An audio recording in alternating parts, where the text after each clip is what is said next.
বোমা বাঁধার সময় বিস্ফোরণে ৩ জনের মৃত্যু। মৃতরা হলেন মামুন মোল্লা, মুস্তাকিম শেখ, সাফিরুল সরকার। ঘটনাটি ঘটেছে রবিবার গভীর রাতে সাগরপাড়া থানার খড়ের তলা এলাকায়। মামুন মোল্লার বাড়িতেই বোমা বাঁধার কাজ চলছিল। বিস্ফোরণের তীব্রতা এতটাই ছিল যে পাকা বাড়ির ছাদ পড়ে ভেঙে যায়। ঘটনায় আরো 2 জন আহত। আহতদের অবস্থা আশঙ্কাজনক। সাগরপাড়া থানার পুলিশ গোটা এলাকা ঘিরে রেখেছে। বোম স্কোয়াড এসে ঘটনাস্থল পরীক্ষা করছে। মানসিক স্বাস্থ্যের জন্য সবার আগে যে নামটি মনে ভেসে ওঠে, সুস্থ মনের ঠিকানা মনোবীক্ষণ। যোগাযোগ নাম্বার 7477799516।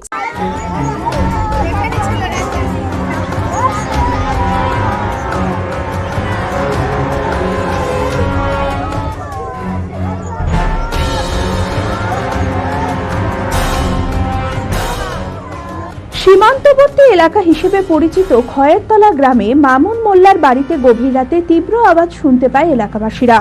মামুন মোল্লার স্ত্রী অন্তঃসত্ত্বা থাকায় সে বাপের বাড়িতে গিয়েছিল। এরপরেই এলাকাবাসীরা দেখে ঘটনাস্থলে মারা গিয়েছে মুস্তাকিম শেখ। মামুন মোল্লা ও সাফিরুল সরকারকে গুরুতর আহত অবস্থায় মুর্শিদাবাদ মেডিকেল কলেজে ভর্তি করা হলে সঙ্গে সঙ্গে মারা যায়। এদের বিরুদ্ধে মাদক পাচারের অভিযোগ রয়েছে। কিছুদিন আগেই জামিন নিয়ে গ্রামে ফিরে আসে। গ্রামবাসীদের দাবি, কুয়াশার জন্য সীমান্ত এলাকায় পাচারের বাড়ন্ত শুরু হয়েছে। সাধারণত সীমান্ত বাহিনী পাচারে বাধা দিলে বোমা ফাটানো হয়ে থাকে, আর সেই কারণেই এই বোমাগুলি বাধা হচ্ছিল বলে অভিযোগ। আমাকে শব্দ শুনতে না, কিসের আওয়াজ, কি করে বলবো, শব্দ বিকট শব্দ হলো, তাই দেখলাম সকালবেলাতে। এই তো দেখছি যে বম মারিছে, বম মানুষে বুঝছে যে বম বানছিল, তাই বম বাড়ির ভিতর বম বানছিল বোমা। যদিও এই ঘটনায় এখনো পর্যন্ত কাউকে গ্রেপ্তার করা হয়নি, জেলা পুলিশের একটি দল পুরো ঘটনার তদন্তের জন্য গঠন করা হয়েছে। যদিও পরিবারের দাবি কেউই বোমা বাঁধার কাজ করত না। মাদক পাচারের অভিযোগে 3 মাস আগে জামিন পেয়ে বাড়ি ফিরেছে সাফিরুল। পরিবারের অভিযোগ, বাড়ি থেকে তাকে কেউ ডেকে নিয়ে গিয়েছিল, তারপরেই বোমা বিস্ফোরণের ঘটনা ঘটে। বেরিয়ে ওইদিকে আমাদের একটা বাড়ি আছে, ওখানেই থাকে। ওখান থেকে কেউ ফোন কিনছে যে ওই একটা বাড়িতে গেছিল, মামুন মোল্লার বাড়ি। মামুন মোল্লার বাড়িতে দিয়ে ওই দমকের একটা শব্দ এসলো। তারপরে মানে ধরে আনলা খুঁজবে দিয়ে তো আমার ছেলেকে গাড়িতে তুলে চলে গেছে এটুকু। আর আমি বোমা ফেটে না, ওকে কেউ মেরেছে। বোমার কাজ তো কোনোদিন করে না। আর আমার ছেলে দোকান আছে বড় সাইয়াতে, নরসিংপুর বাজারে দোকানে থাকে। ওর বন্ধুরা ডেকেছে, গেছে দিয়ে ওইখানে ওরকম ঘটনা ঘটে। মামুন মোল্লার তো এই হচ্ছে চাচাতো বোন একটা হচ্ছে ওই অন্য জায়গায় পালিয়ে গেছে। মামুন মোল্লা হচ্ছে ওই চাচিকে আর চাচাকে ডেকে নিয়ে গেছিল, দিয়ে ওরা মারধর করেছিল, দিয়ে ও আবার গেছিল যাই বলেছে যে কি তোমাদের ঝামেলা, দিয়ে ওকে আবার মারধর করেছিল। আর আমাদের গাড়িটা চাইয়ে নিয়ে গেছিল, দিয়ে ওই গাড়িটার জন্য দিয়ে ওই মারা ধরা গেলে রামনগর থানা তাকে তুলে দেয়। মুস্তাকিম শেখও 1.5 বছর আগে মাদক পাচারে গ্রেপ্তারের পর 3 মাস আগে জামিন পেয়েছে। রাতে পুলিশ এসে বাড়িতে খোঁজও করে, তারপর বিস্ফোরণে মৃত্যুর খবর জানতে পারে পরিবারের লোকেরা। এই 12টার দিকে পুলিশ এসেছিল বাড়িতে, যে মুস্তাকিমের খোঁজ করছিল। পরে শুনলাম ওখানে বম লেগেছে। বাড়িতে ফোন করে গেছিল 7টার সময়। আপনারা জানতেন? কিছু বলে গেছিল আপনারা? হ্যাঁ, আমাকে বললো যে 1-8 ঘন্টা বাইরে থাকবো, তাই বলে বাড়ি থেকে বেরিয়ে গেছে। যে পরে আমি একবার ফোন করলাম, যে বলে আসছি বাড়িতে, তাই বললো।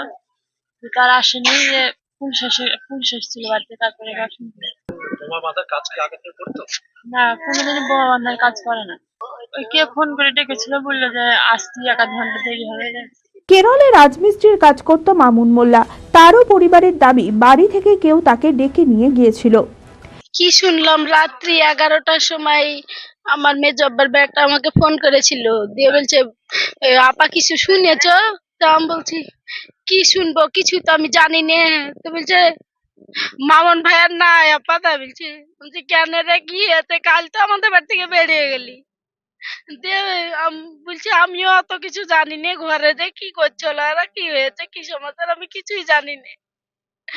তারপরে আবার একটু পরে আবার ফোন করে বলছে দুখান হাত গেলছে ভাই আছে, তাই বললো। দিয়ে আবার আমি তো ঘুমাইনি, রাত 12টা থেকে জেগে আছি। দিয়ে রাত 3টার দিকে আবার ফোন করছি যে এখন কেমন আছে ভাই। তো বলছে ভাই আর নাই। সিপিআইএম এর প্রাক্তন বিধায়ক ইউনুস সরকার বলেন, ভয়াবহ বোমা বিস্ফোরণ হয়েছে, পুলিশের আরও নজরদারি চালানো উচিত। এই ঘটনায় যে বা যারা জড়িত রয়েছে তাদের অবিলম্বে গ্রেপ্তার করা হোক। ছোটখাটো বোমের ব্যাপার না, আমরা এখন পর্যন্ত যা দেখি তাতে এইরকম মানে ভয়ঙ্কর রকমের ক্ষতি হতে এই সকেট বোম বা এই সমস্ত দেখিনি, এই সমস্ত জিনিসে। এটা দারুণ বোমে আঘাত হলে পরে এটা সম্ভব, এবং সেই ধরনের ঘটনা ঘটেছে দেখলাম।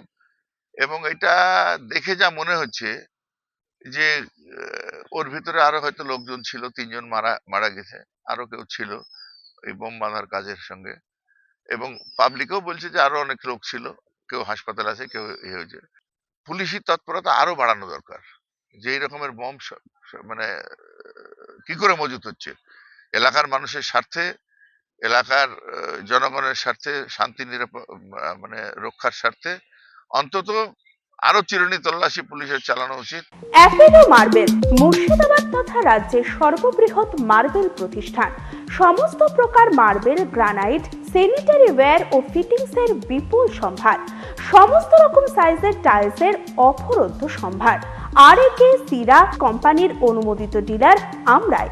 কাজারিয়া টাইলসের মুর্শিদাবাদে আমরাই একমাত্র স্টার ডিলার। বিশদে জানতে আজই যোগাযোগ করুন Apollo marble, Chuapur, Baharampur, Murshidabad. Mobile number 9474102078।